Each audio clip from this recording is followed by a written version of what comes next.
Why did socialist states become authoritarian? Imagine a world where the idea of equality and shared ownership sounds perfect, but the reality turns out quite differently. That's what happened with many socialist states. They started with the goal of creating a fair society but ended up with governments that held tight control over everything. So, why did this happen? Let's break it down. Many socialist revolutions took place during times of chaos, like civil wars or foreign invasions. Leaders felt they needed to act quickly and decisively to protect the revolution. This often meant centralizing power and using force to keep control. When you're fighting against powerful enemies, it's tempting to concentrate authority in a few hands to make decisions fast. But this can lead to authoritarian rule. Another reason is the huge changes these states tried to make. They aimed to transform entire economies by nationalizing industries and collectivizing farms.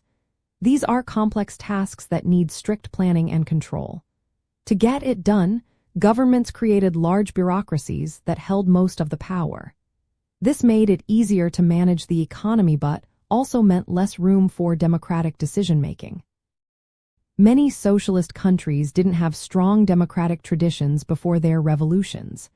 They lacked established institutions for free elections or political participation. Instead of building democracy step by step, leaders often prioritized stability and control. They saw opposition as a threat and suppressed it to keep their grip on power.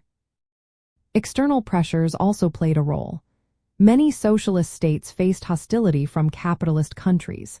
These nations used economic sanctions, covert operations, and diplomatic isolation to weaken them. To survive, socialist governments believed they needed to be tough and sometimes authoritarian. Leaders' ideas about Marxism also influenced this shift. Some thought that a temporary dictatorship of the proletariat was necessary to build socialism.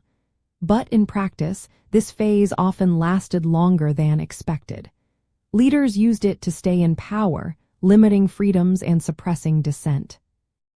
From the socialist point of view, these authoritarian tendencies are seen as deviations, not the true spirit of socialism. They argue that real socialism should be democratic and involve workers in decision-making. Many socialist movements have fought to keep democracy alive even under difficult circumstances. In the end, socialist states became authoritarian because of the chaos of revolution, economic upheaval, weak democratic roots, external threats, and leadership choices. These factors created a situation where control was prioritized over freedom. But it's important to remember that authoritarianism isn't an inevitable part of socialism. It's a result of specific historical and political conditions that shaped how these states developed.